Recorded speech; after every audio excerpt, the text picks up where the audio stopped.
¿Cómo están, colegas? Le damos la cordial bienvenida a nuestro tema del día de hoy, que es el Internet en el aula, como parte de los contenidos del curso de ofimática aplicada a la educación. Mi nombre es Juan Salinas y a nombre de Aula Perú, la cordial bienvenida. Esta sesión ha sido transmitida en línea, en vivo, a través de la videoconferencia con la participación de docentes, pero hemos querido hacer un extracto, un resumen de aquellos, del contenido exactamente que, bueno, nos va a ayudar en el desarrollo de la clase de hoy.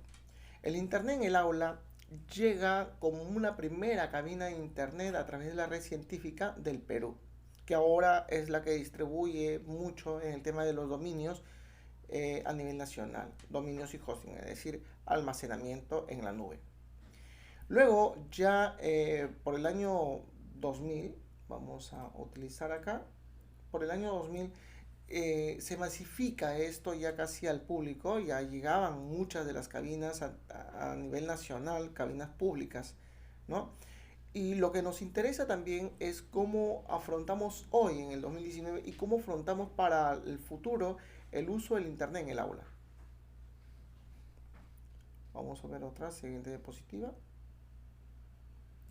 Bueno, el Internet en el aula nos va a permitir tener un docente innovador, un docente dinámico, un docente que utiliza diferentes medios y diferentes recursos, definitivamente. Entre esos medios o recursos tenemos que el Ministerio de Educación ha venido implementando, por ejemplo, los centros de recursos tecnológicos y las aulas de innovación pedagógica. Y también ha ido no solamente implementando en lo que es hardware, también en software, brindando algunos recomendados, otros con licencia que ha adquirido el mismo ministerio para el trabajo del docente con los estudiantes. Hay una brecha bastante significativa. Es ahora la capacitación del profesor para utilizar estos recursos. Y no solamente la capacitación técnica, sino cómo esta parte técnica del docente tiene que capacitársele para que pueda incluirla o pueda aterrizarla en sesiones de aprendizaje. Ahí se ha notado bastante el tema de brecha. Es fácil de repente, incluso para un estudiante que quiere, supongamos, aprender a armar un ropero, entra a un videotutorial y lo puede observar. Pero ahí no queda, lo pone en práctica. Es más técnico. Mientras que en el tema de la sesión de aprendizaje, el profesor puede aprender el manejo de un software. Pero ¿cómo lo aplica? ¿En qué entorno? ¿En qué contexto lo aplica? Entonces, estos centros de recursos o estos medios que nos brinda el ministerio, nos estamos capacitando, como en este curso, para poder utilizarlos. El Internet es uno de los medios que viabiliza muchos recursos, ¿sí? O que amplía el conocimiento de esos recursos. El profesor, una vez que tiene esos recursos, también tiene que, digamos, aplicar esos conocimientos. Perdón, vamos a borrar por acá. Vamos aquí a hacer una línea. Aplica los conocimientos de programas educativos destinados a la creación de nuevos materiales. Entonces, el docente, con esos recursos y esos medios, está en la necesidad de crear materiales digitales educativos para sus estudiantes. Y utiliza algunos ejercicios y tareas, muchos en formato multimedia. ¿Sí? Hasta ahí vemos que el Internet está llegando al contexto de las instituciones y está ingresando al aula. Cuando el profesor utiliza un medio como el Internet o un recurso del Centro de Recursos Tecnológicos, amplía el conocimiento indagando en Internet y para desarrollar materiales para sus estudiantes y darles ejercicios, tareas y formatos, el Internet está ingresando en el aula de esa forma. Bueno, lo podemos de mejor forma también sistematizarlas, ¿no? Que lo vamos a hacer ahora. Entonces, el rol del docente es un rol del docente dinámico. Podemos decir que es un mediador entre el estudiante con las tecnologías o es un facilitador de estas herramientas, ¿no? Digámosle que el docente tiene un rol muy importante en el uso de estas herramientas. Es decir, el docente tiene un rol pedagógico frente a estas herramientas, es decir, darle un uso educativo, un uso pedagógico a todo este conjunto de herramientas para el estudiante. Decirle cómo lo puedo utilizar, cuáles son las ventajas, cuáles son las desventajas, cuáles son los aciertos, cuáles son los peligros a los que puede exponerse, para que tenga el estudiante un conocimiento amplio de cómo utilizar estas herramientas. Entonces, a eso ahí, a todo ello, nosotros le llamamos el contexto. Entonces, ¿cuál es el contexto que nos permite ampliar todo este panorama? Ese contexto es el Internet en el aula de clase. Es decir, el Internet ingresa de esa forma con todo su contexto, con todo su agregado, ingresa al aula de clase. El docente lo que tiene que es asimilarlo, procesarlo, evaluar cómo puede desarrollarlo y aplicarlo. Aplicar para sus sesiones de aprendizaje. Bueno, vamos a ver entonces que... vamos por aquí. Ya, listo.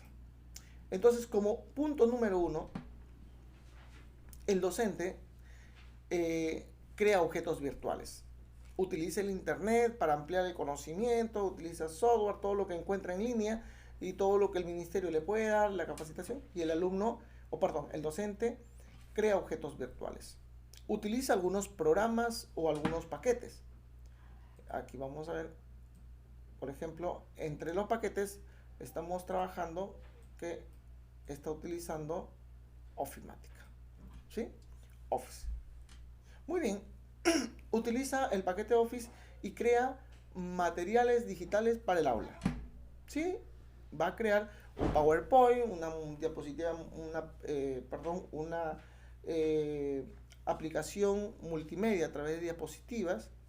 Puede crear un aplicativo en Excel para mejorar el tema de registro y evaluación de sus estudiantes, o tener de repente programado ahí algunos empaquetados o enlatados, algunos pequeños software que le permiten en el área de matemáticas sumar, restar, dividir, multiplicar o hacer algunos algoritmos.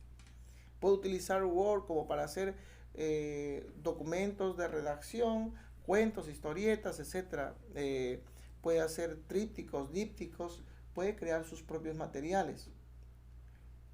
Bien, puede hacer varios materiales con el paquete de Office, utilizando básicamente, ¿no? Manejando obviamente el tema de Office desde sus más pequeñas herramientas que pueden ser muy significativas. Como docentes, no necesitamos conocer las herramientas más, digamos, más complejas. No es necesario ello.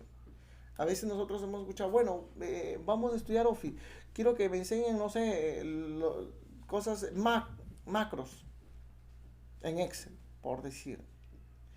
Quiero hacer mis materiales. Cuando hay herramientas muy simples, muy básicas en Office, que nos permiten crear grandes materiales digitales educativos. ¿Sí? Bueno, eso lo vamos a ir viendo en el tema del curso. Bueno, entonces uno de los primeros momentos en que el Internet o la tecnología llega al aula es cuando el docente crea objetos virtuales.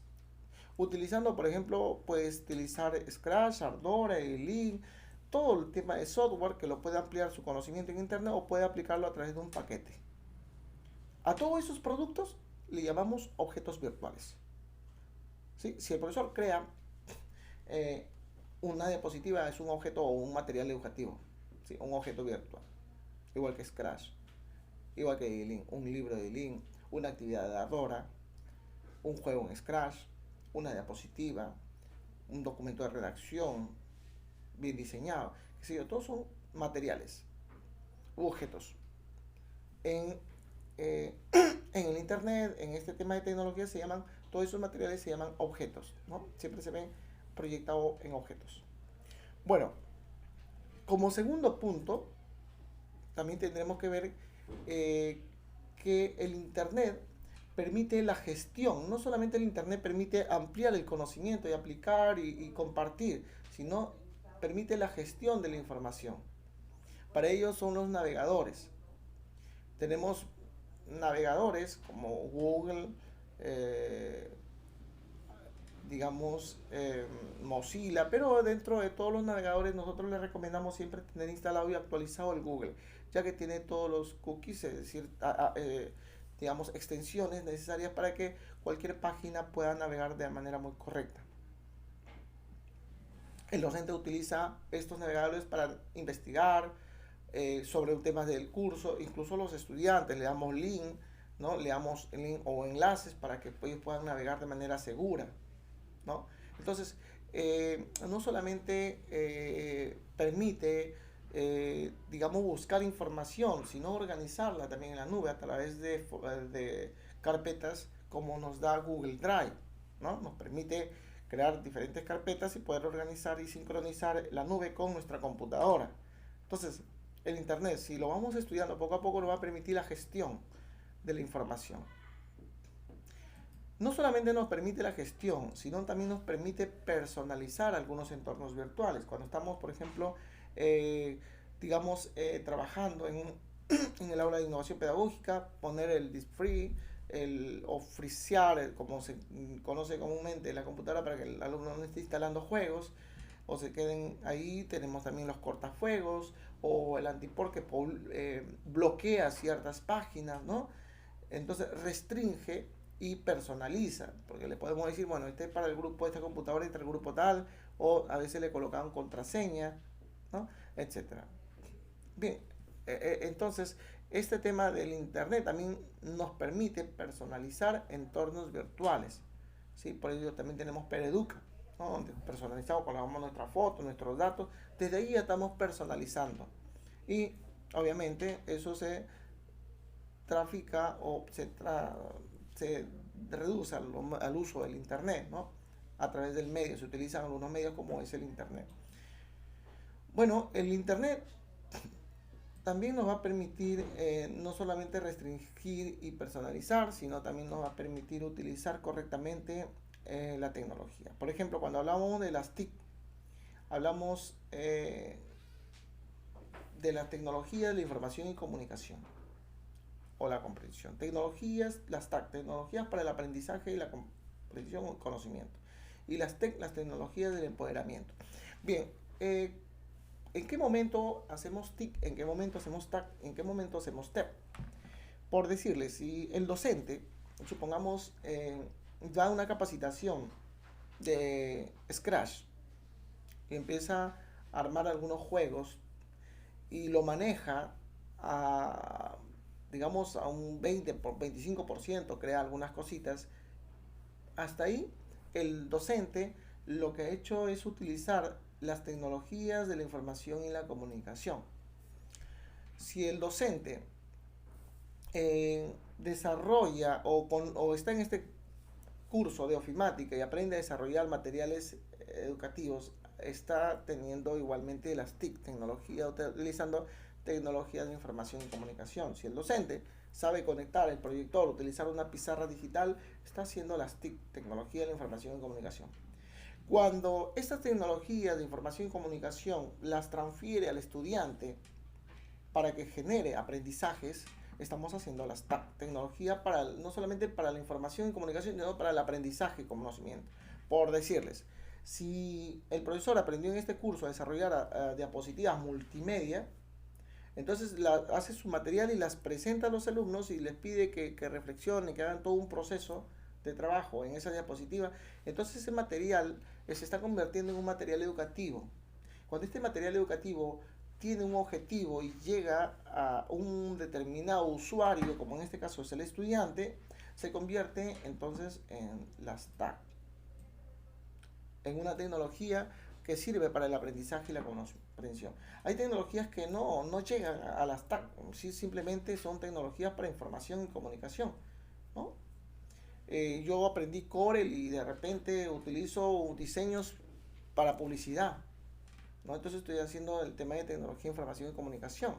No está enseñando, no está enseñando. El ASTAC se dirige o se direcciona especialmente al estudiante, a las tecnologías que permiten el aprendizaje, a través de tecnologías del aprendizaje y la comprensión, conocimiento. Ahora, han habido, perdón, hay muchas campañas, por ejemplo, Ni Una Menos, Chapa Tu Choro, una serie de campañas por internet. Es más, las tecnologías las TEP o las tecnologías del empoderamiento son una de las más peligrosas. En el caso que no lo podemos subir, digámoslo peligrosas por un tema de que puede ir mucho como para el lado negativo como para el lado positivo. A diferencia de las tecnologías de la información y comunicación y las TAC, las TIC y las TAC, ¿no? Claro, puedo utilizar, profesor, una computadora para golpear a alguien, sí. Entonces, el tema del peligro se centra más por el tema de redes, el tema de hacerse viral algo, es justamente a través de las redes sociales, ¿no? Que es un ámbito muy preferido y muy atacado también, como para hacer daño, digamos así. Las tecnologías del empoderamiento puede causar, ha causado muchas cosas negativas, lo hemos visto en redes sociales, eh, gente que se ha suicidado por red, gente que transmite cosas en red, trafican, etcétera, a través de las redes sociales y las publican. Pero si le vemos el lado positivo, digamos, si tenemos el Facebook, por ejemplo, o el fanpage de nuestros literatos, si tenemos en las redes sociales también de nuestros eh, historiadores, si tenemos las redes sociales también, por ejemplo, de nuestro libertador o de nuestros precursores, entonces vamos a poder nosotros tener o ver que tenemos el perfil, por ejemplo, de Tupac Amaru. ¿Cuál fue el perfil? Y lo tenemos Facebook. Imagínense, ¿no? Tupac Amaru. Entonces, o si tenemos la red social del aula y le decimos al niño, ¿sabes que hoy día voy a publicar un video en la red social, en Facebook del aula? Por favor, véanlo con papito y mamita. Y comenten. Entonces el niño va a estar, mamá, papá, vamos a comentar, nos ha dicho el profesor. Y empiezan a comentar, mira, mi amigo ha hecho esto. Y empieza a investigar. Utiliza el internet no solamente también en el aula, sino esto de acá, este contexto es tan amplio que no solamente se queda en el aula, sino se traslada a la casa, se traslada a la calle, o sea, se traslada a muchos ámbitos en el cual se encuentra el estudiante. Entonces es muy importante entender esto de las TIC, las TAC y las TEP. Es otra de las formas, en estos tres entornos es donde se interactúa, donde interactúan las diferentes plataformas. Por eso que el Internet tiene estos espacios como cuarto punto, como cuarto elemento. El primero era el Internet ayuda a crear objetos virtuales. El Internet ayuda a gestionar la información del docente, del estudiante. El Internet ayuda a personalizar entornos virtuales y el Internet ayuda a que se pueda interactuar en diferentes plataformas en línea. Bueno, entonces la integración del Internet en el aula de clase nos permite compartir. Es cierto. Ahora vamos a ver el tema de los objetos virtuales, que fue el primer punto que habíamos visto, ¿no? El Internet ayuda a este tema de los objetos virtuales. Para ello, pues vamos a trabajar, colegas, eh, cómo, cómo poder mejorar nuestros materiales, nuestros objetos de ofimática, nuestros documentos, PowerPoint o Excel. ¿Y cómo lo vamos a ver? Vamos a crear nuestra carpeta de fuentes. ¿Sí? Bueno, hasta esta parte primera vamos a trabajar. Pasamos al segundo video tutorial para poder trabajar ya nuestra carpeta de fuentes. Muchas gracias.